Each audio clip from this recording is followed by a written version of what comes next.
Hi, everybody. Thank you so much for joining me today at Re-Written Vintage Rescue.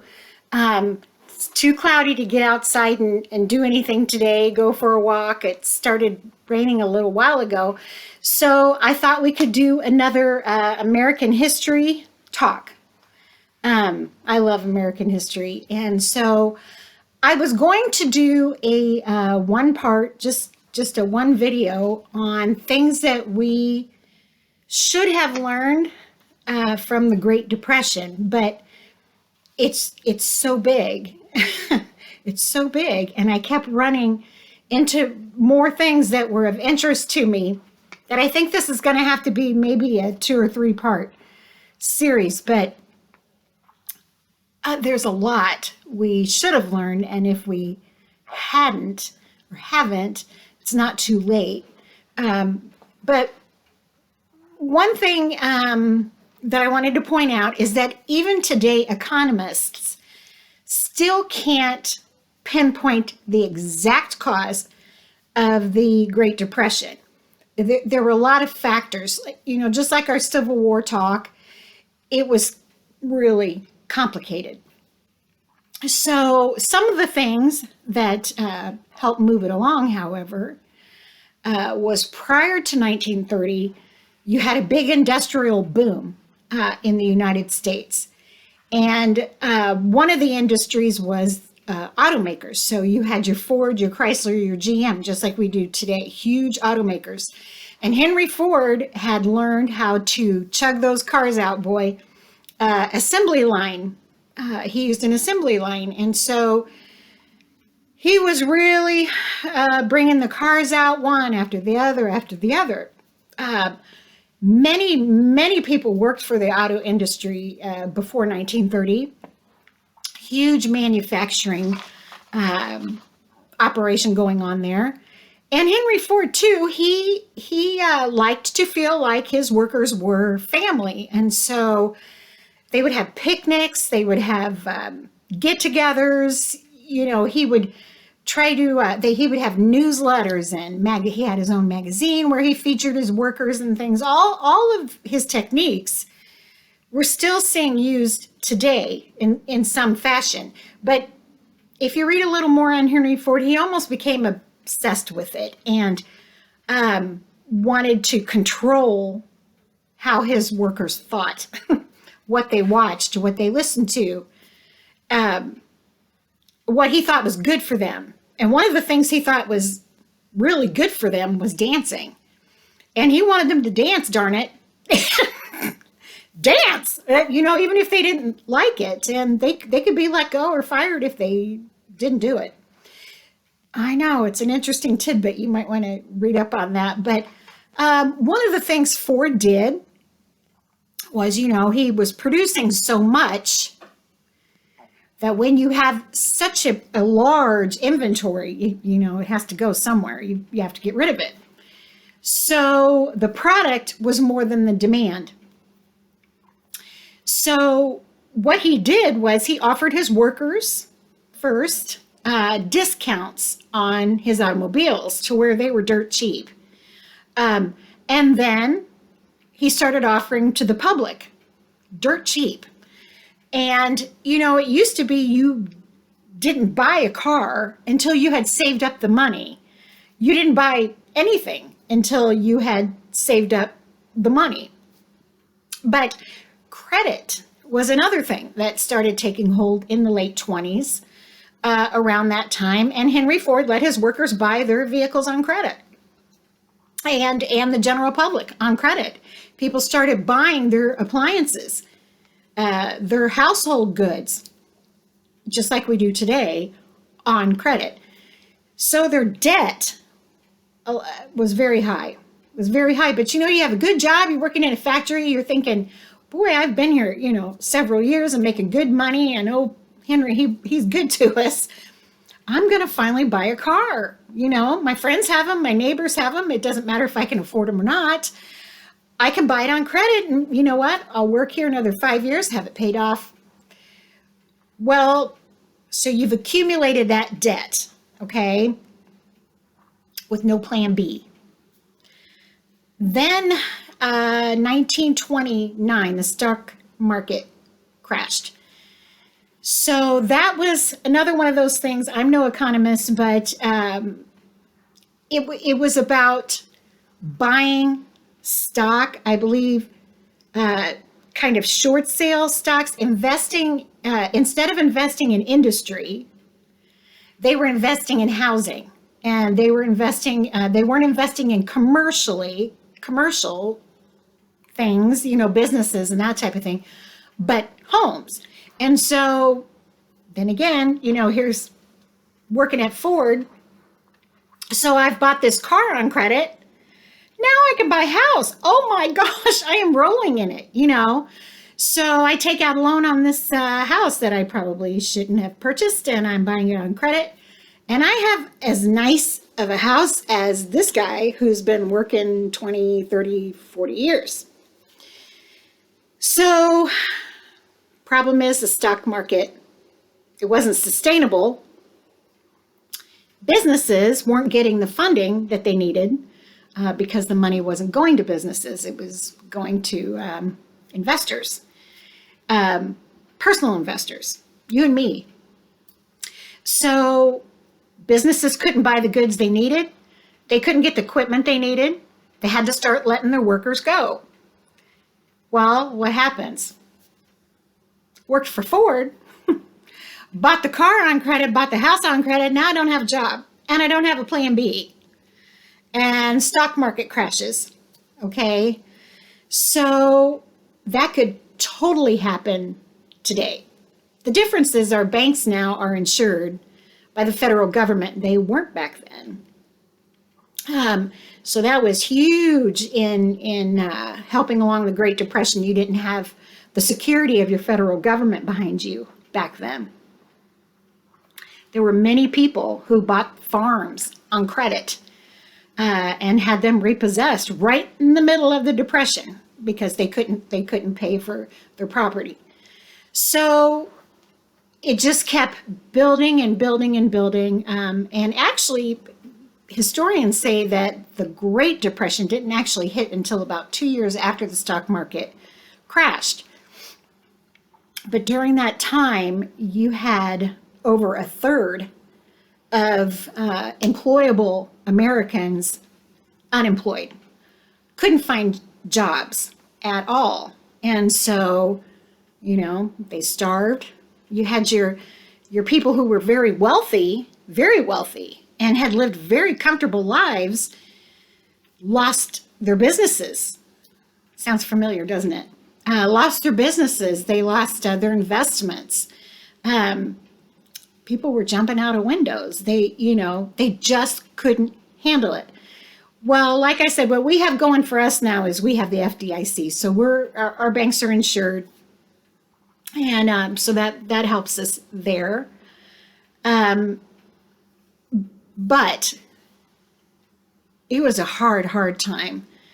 And in the middle of that, you had which we'll do a video on this just by itself, you had the Dust Bowl, which took place in Oklahoma, Texas, some of our southern area states. And they had to learn new farming techniques and that type of thing so that it would never happen again. But you compound that with not having a job, and you're going to lose your home. You're going to lose everything that you've bought on credit. You have no food. You are just destitute. So it was a terrible time. And I've been trying to think, how can I convey how bad it was? How can I possibly convey how bad it was? And I found some pictures, and I've read a lot of stories and brushed up on my history. And what's interesting is that you talk to people who lived during that time. I remember talking to my father-in-law who lived during that time, and he said he really doesn't, it didn't make an impact on him. His family were farmers, so they had livestock, they had a garden. He said, always had a garden, always had livestock, walked to school. Now there may have been other people suffering, but he was in a farming community. And so you'll hear some people say it was terrible. And then you have other people say, well, I didn't really notice it that much because my neighbors were just as poor as we were, or, my whole family was poor, and we were poor before the Depression. So, just like I suppose if something happened today, depending on what your economic status was before it hit, would really mold how your memories are in the future. There's a famous photograph of a woman that everyone believes, I believe too, really shows the agony, the sorrow, the hunger, the longing that was taking place at that time. It's of a woman, and I'll show it. It was of a woman and her children, and they were migrant farmers. And so I wanted to do a little investigating on that photograph because we've all seen it, but I didn't know how many of us, including myself, even knew what she was about. And, just like when I did my Civil War talk, that's how we learn. That's how we learn. It is by our primary sources, the people who were actually there, who lived it, who can tell us the truth. So photographs, anything verbal, any kind of artifacts, things that we can find, written documents, take that over the word of what anybody tells you, for the truth, for any type of history. So I wanted to do some investigating on her, and I got kind of excited because, well, I'll tell you why.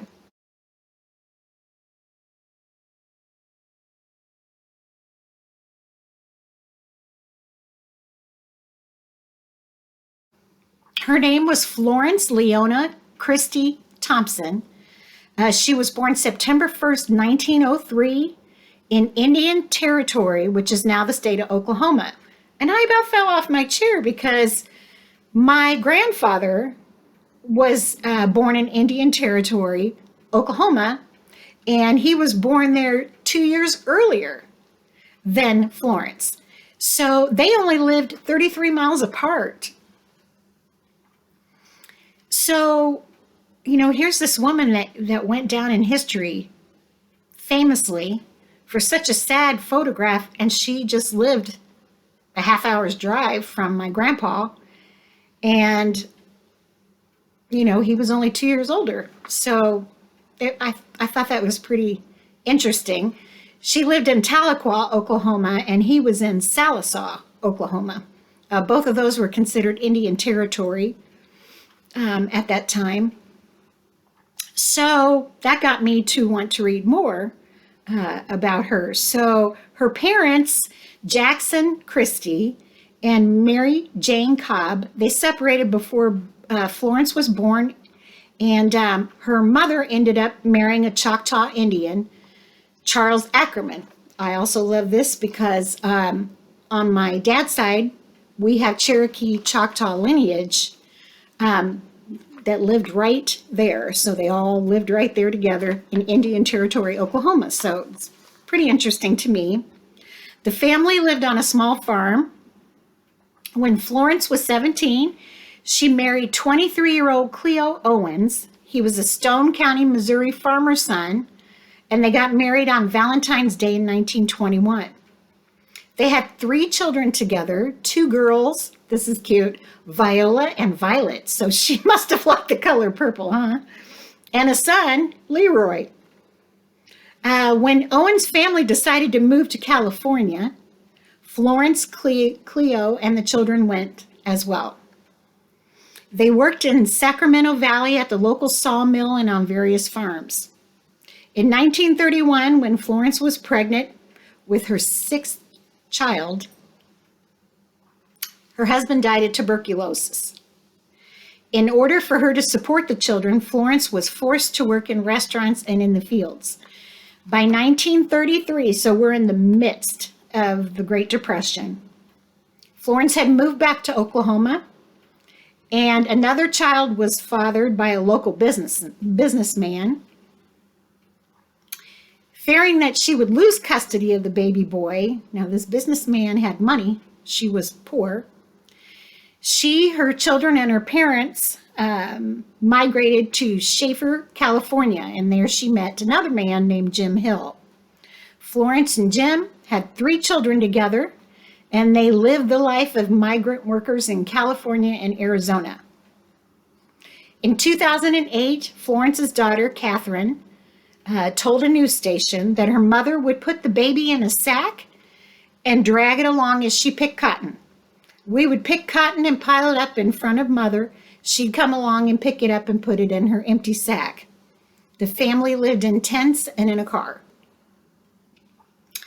When they stayed somewhere long enough for the children to attend school, they were teased by the other children for not being clean and well dressed. They'd tell you, go home and take a bath. You couldn't very well take a bath when you lived in your car and you had nowhere to go. So we'd go home and cry. That's what daughter Catherine remembered.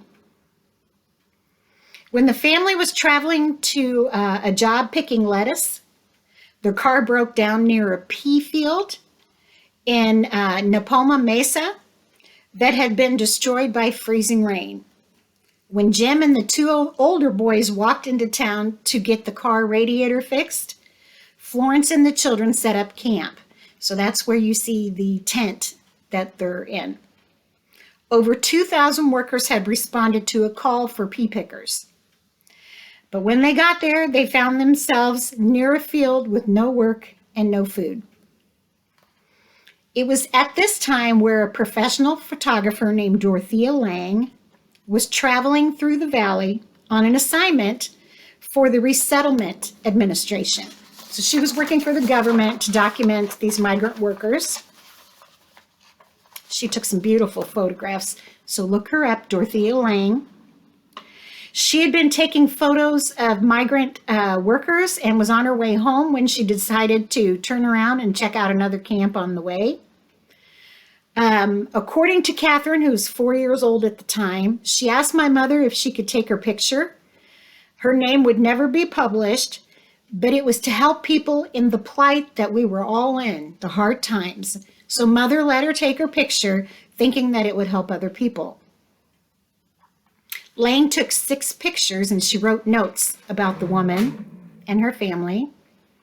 And her notes said, 7 hungry children, father is a native Californian, destitute in a pea pickers camp because of failure of the early pea crop, which had been damaged by frost.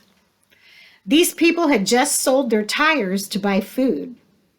Lange later wrote, I did not ask her name or her history.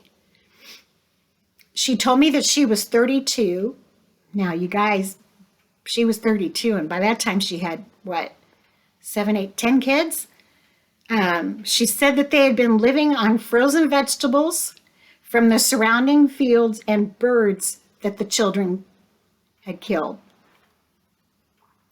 Within a few days, 20,000 pounds of food had arrived at the camp from the federal government after that picture was published. However, Florence and her family had moved on. She was so embarrassed when that came out in the news. They took off. She didn't want anybody to know how poor they were and how destitute. Her pride. They had pride back then.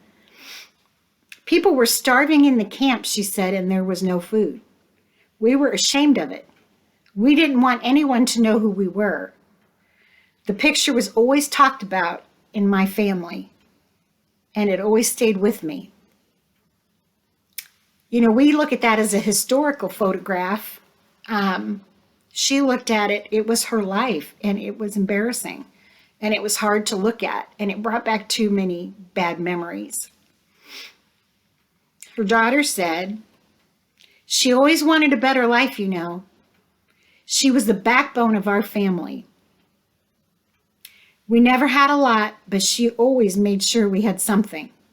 She didn't eat sometimes, but she made sure her children did. That was one thing she could always do. I thought we'd try a cake recipe today. It's called Chocolate Banana Crazy Cake that they used to make back in the Depression. I also saw where they would do a vanilla version of this, a plain chocolate version of this, a cinnamon version, because it takes no butter, eggs, or milk. So if they had the dry ingredients on hand, then they could whip up a cake that was relatively inexpensive. And so what we're going to do is we're getting a 9 by 13 inch pan, and we're not going to grease it. We're going to take 2 2/3 cup flour, and we're putting it right in the pan.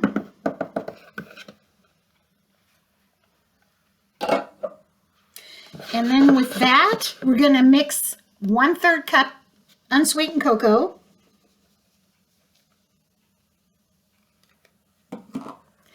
And then with that, we're going to mix 1½ cups of sugar.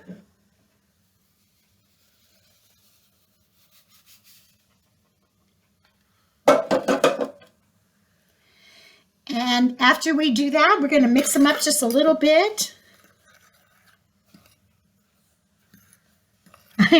I'm so used to mixing up my ingredients in a bowl and then dumping them in the pan. This is kind of unusual for me.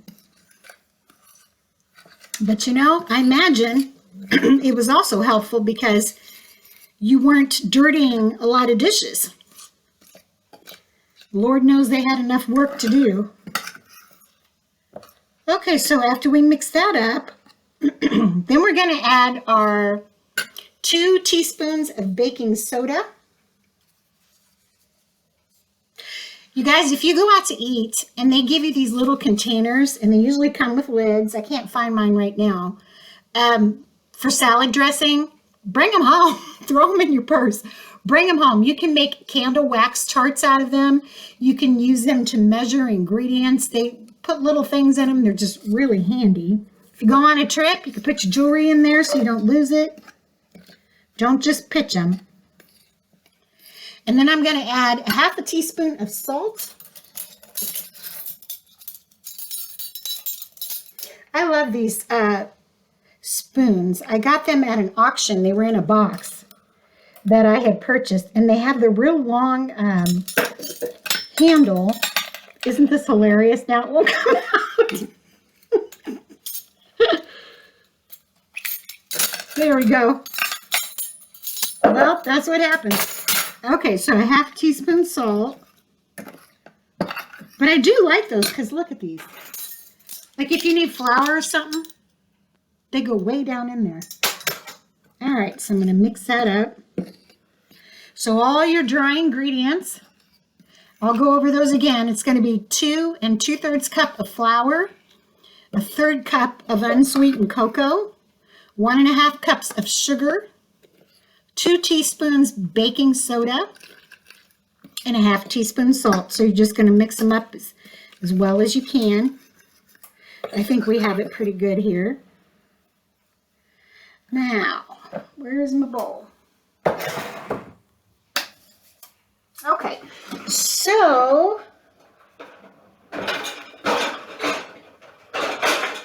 to that, we're going to need about 2 bananas, 2 or 3 bananas.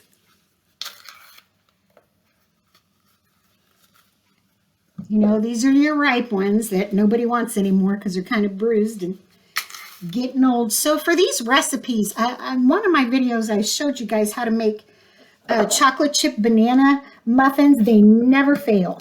They're always delicious. And they use the overripe bananas too. You use overripe bananas in puddings and cakes. So when you go to the grocery and you see those bags of bananas for 49 or 50 cents because they're overripe, grab them.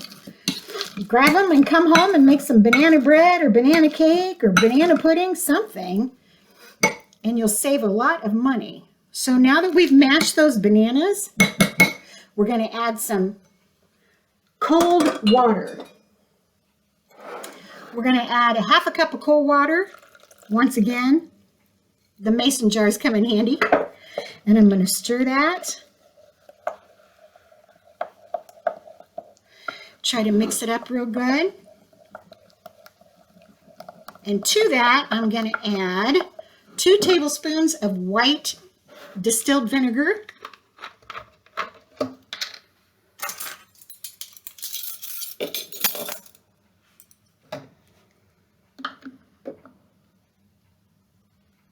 I tell you, I've had a busy evening. I've been making candles and I've been baking and cooking. But I like to do it, all that kind of stuff in one evening so I can clean up the mess once and I'm done. And then I'm also going to add some vanilla, 2 teaspoons of vanilla.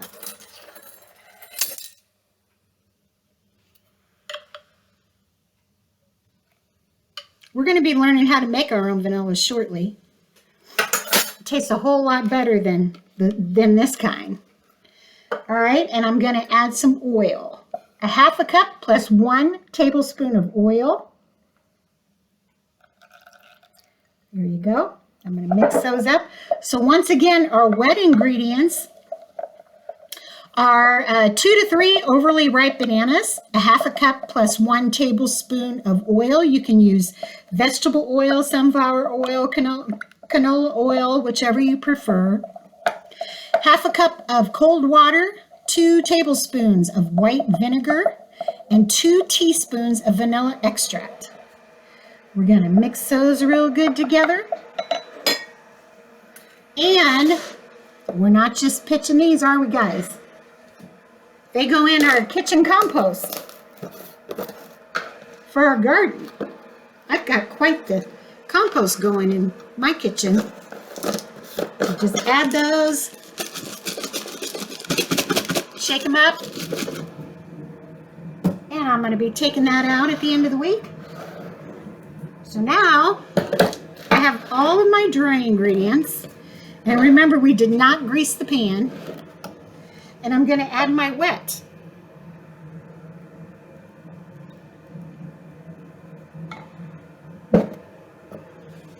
And I'm mixing everything right here in the bowl.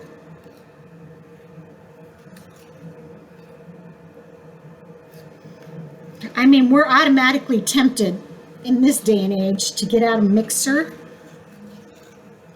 and just do it all in a bowl and then pour it in the pan. But there has to be a reason why they did it right in the pan. And I bet it had to do with they didn't have the kitchen utensils that we have now.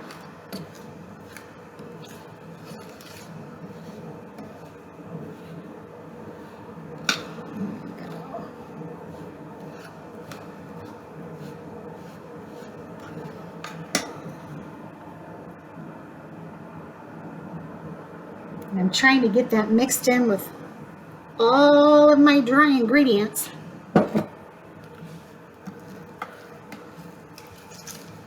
I think it's fun trying out things from different eras. I think you understand a lot more.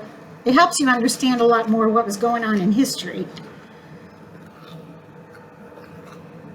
And it's like I said in one of my previous videos, you know, frugality, simplicity, living simple, minimalism, homesteading, those aren't any new ideas. We didn't come up with those, so we shouldn't take credit for those ideas. Those came from our grandparents and our great-grandparents, and they had to make do.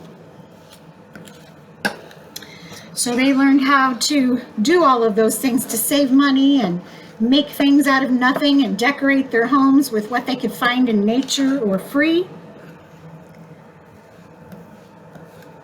And I really think that, you know, there's quite a following on YouTube. People looking up Depression era recipes and Depression era stories and things like that. And you would think, why would anybody want to go back to living back then? So many people suffered and were really poor. But I don't think it has to do so much with, you know, people want to go back to being poor. But I think what we do miss in this day and age is the sense of family. And looking out for one another and taking care of one another and doing simple things together that were meaningful, and learning from your grandparents and learning from your parents how to do things.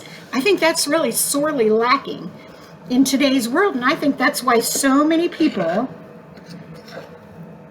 love to read Amish fiction and love to read about the Depression.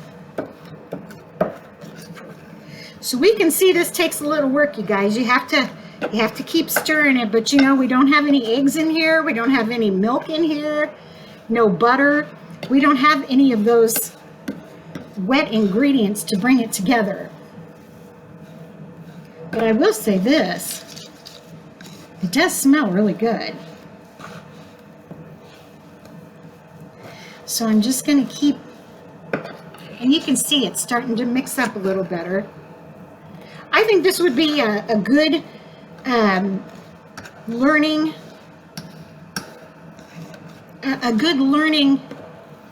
thing to do with your grandchildren, and you could explain to them what the Great Depression was, what it meant to so many people, how they used to cook, and why they used to cook that way, so that they can understand it more. When you start adding in activities like this, food and crafts, then they really understand it. Just reading a book, you don't get it. All right. So what I'm going to do to spare you guys from watching me, I think I have it all mixed up well. So I'm going to push it down, and I'm going to use wax paper in my hands. So I'll be back in just a minute. You guys, this helped immensely. After I got it all mixed up, I got wax paper and just pushed it down so it's nice and level this way. And I'm not going to lie to you, I've been licking my fingers. It is darn good. You'd be surprised how moist it is, and that must be those bananas and that vinegar.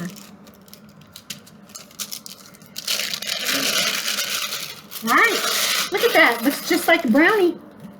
Isn't that pretty? So I'm going to put it in a 350 oven that I've already preheated for about 35 minutes. I'll know it's done when I put a knife in the middle and it comes out clean. So we'll check it out when it comes out, okay? You guys, I couldn't wait. I took the cake out of the oven. Look how beautiful it turned out. And I am not kidding. You ought to smell it. And so I wanted to cut it to show you how thick it got. It really rises well, and it's moist. It's not dry like you would expect it to be. And let's give it a taste test.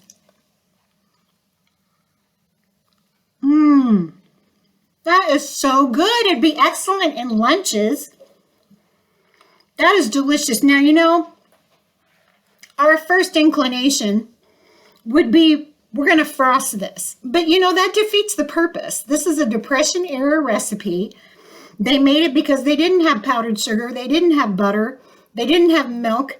So let's leave it authentic and see what everyone in the family thinks, you guys. I hope you enjoyed this episode. I hope you try this chocolate banana crazy cake. It's delicious, and I think you're going to love it. See you next time.